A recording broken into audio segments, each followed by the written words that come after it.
Welcome to SVG-TV News and Sports for Friday, December 6, 2013. I am Jennifer Richardson with the details. Vincentians joined the rest of the world today in mourning the death of former South African President Nelson Mandela, described as one of the greatest leaders who ever lived. In a public address, this country's Prime Minister, Dr. Ralph Gonsalves, outlines that in many instances, Mandela has been known as a revolutionist, an icon, and a leader to follow. Prime Minister Gonsalves adds that young Vincentians can learn a lot from Mandela's life. Nelson Mandela is dead at 95 years of age. He was an African revolutionary, an iconic global fighter for equality, justice, peace, and democracy, a world statesman of the highest quality, former president of South Africa, and the founding father of his nation. An exemplary family man, the most extraordinary human being, a humanist, and a man after God's own heart. He remains an example to emulate, a continuing inspiration for service to humanity, and a leader to follow. As a tribute to Mandela, Prime Minister Gonsalves said the national flags across the country will be flown at half-mast on the day of his funeral. On behalf of the government and people of St. Vincent and the Grenadines, I express profound condolences to the government and people of South Africa, to Madiba's widow, Gracia Machel, to his former wife, Winnie, to his children, grandchildren, and great-grandchildren, and to his entire family and close friends. At this moment of profound sadness, we are at one with the world in celebrating Madiba's extraordinary life. The entire world, including his former foes, rightly claim him as their own. May Madiba's soul rest in peace, and the light perpetual shine upon him. The flag of St. Vincent and the Grenadines is to be flown at half-mast on the day of Madiba's funeral. And the opposition New Democratic Party, in a statement, describes Mandela as a true leader who was influential not only in his home of South Africa, but across the world and across all cultural, racial, religious, and social barriers. In this statement, the NDP says there are no words to describe the loss which Mandela's family and the people of his nation must be feeling at this time, and that the people of SVG join them in mourning their loss. Eustace says the light has gone out of the world, but its glow will endure in the lives of those who will long try to emulate the grit, resilience, determination, humility, courage, and wisdom embodied by Nelson Mandela. And most Vincentians here are in agreement that Nelson Mandela was a great man. SVG-TV News took to the streets of Kingston today to get persons' views on the late icon. Mandela was an icon. He fought for justice. His life should be emulated by all leaders. He didn't have any animosity towards his jailers, and the politicians in St. Vincent can take a leaf out of his book. I've looked up to him as a black man, because I'm a black person as well. And what he did in his life is really something that we should all live for. The struggle that he did for the freedom of us. I mean, even if I'm not an African, he's our motherland. So for me, he was a great guy, great man, and he's going to be really missed. Very nice, and he go on through now, it's not problem. He reaching age and he go on through, it's not problem. He was a great man. He was a very great man. He did well, so freedom for people. So I pray that his soul will rest in peace. Yeah, well, God, it was so sad to know. Well, Mandela is the icon of the 20th century. We could say the 21st century. A black liberator, peacemaker. Well, you could say a world leader, because that's the man who recognized humanity, and human dignity. In an attempt to further safeguard the health of all citizens during the Christmas season, the Public Health Department has reportedly intensified its inspection services throughout the country, with particular emphasis on food and meat hygiene and vector control.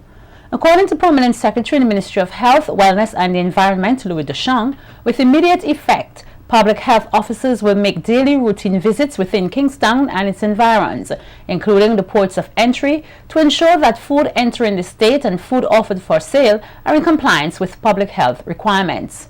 While purchasing fresh meat from local butchers, persons are advised to ensure that the meat was inspected by the Public Health Department and that it was properly stored and protected from sun and insects. The media release from the PS points out that inspectors are currently deployed in the districts, ensuring that all environmental conditions for slaughtering of meat satisfy the requirements and that butchers and slaughtermen are registered and certified. Still to come, staff members of the Kingston Anglican School are expressing frustration with the spate of robberies at the institution.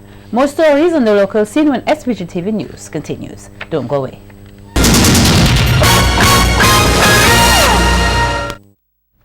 Welcome back. The staff of the Kingston Anglican School abandoned their classrooms for a short time today in protest against a spate of robberies at the institution, which has left them frustrated and fed up. The teachers bearing placards say they have been subjected to a number of robberies, 2 in this week alone. Deborah Childs, a teacher at the institution, told SVG-TV News that several items have been stolen, including a decade-old computer. Earlier this term, we had our computer being stolen. Now, this is a computer that when I came to this school 13 years ago, we had. So it means that all the information, all the data collected between that time and now, and probably before that, have gone out on the street. So there's nothing as confidential anymore in terms of students' records, teachers, business, whatever we might have had on that computer. All of that information is lost. Okay? Apart from that, 2 days this week, including last night, we were broken into.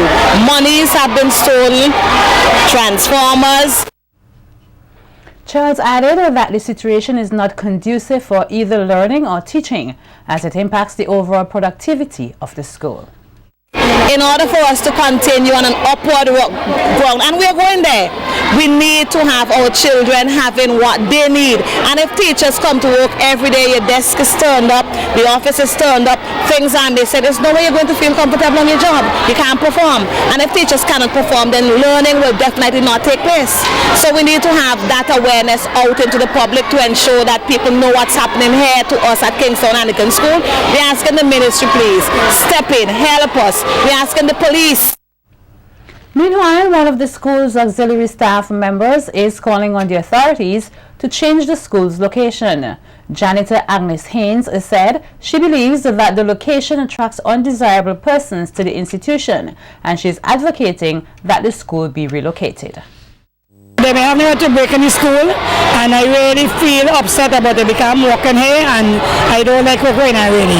Because when they do them things, they're robbing the children from the school and thieving the computers, and I don't love them much. I like to see whether the government can give us a different location because they're saying so really safe for the kids and things like that. Teacher of the school, Deborah Childs, feared they have overstayed their welcome on the compound. And now, so the vagrants have no home. If you look at where they have been breaking in, my impression might be, although it could be wrong, that there might be vagrants who are trying to get in, right? So maybe that's why we had on one of our placards, get us out the people's home, the people's bedroom. Because right now we feel that we are invaded and we have overstayed our time here. A 14-year-old girl is today counting her lucky stars after her near-death experience. According to the Traffic Department of the Royal St. Vincent and the Grenadines Police Force, while on the pedestrian crossing at the entrance of the E.T. Joshua Airport, Bethany Cordis, a student of Roseau Sandhill, was struck by omnibus H3182, owned and driven by Vert Bennett of Park Hill. The bus, which was said to be traveling in the direction of the roundabout, reportedly knocked the 14-year-old girl off the pedestrian crossing into the nearby drain, causing physical injuries to her head and right arm. Cordis was reportedly unconscious for a brief moment from the incident. She is still a patient at the Milton Cato Memorial Hospital in stable condition. The driver of the omnibus, Vert Bennett, has been released from police custody pending further investigations. The School for Children with Special Needs on Thursday held its annual Christmas concert. The 2013 concert, which was held under the theme "Our Talents Inspire Us to Be Great," featured modeling, drama, dancing, singing and poetry. Here are some of the performances from yesterday's concert.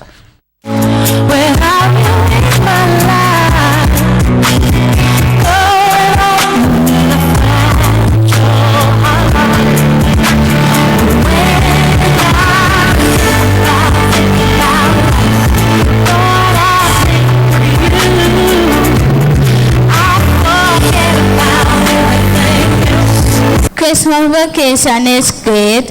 My time is mine to spend. I can be with friends or watch TV. I wish it would never end. I don't miss school or homework. I really like to be free. But I miss you when I go from school. You just what a teacher should be. So have a perfect Christmas. Be sure to have fun. I look forward to seeing you again when Christmas vacation is done.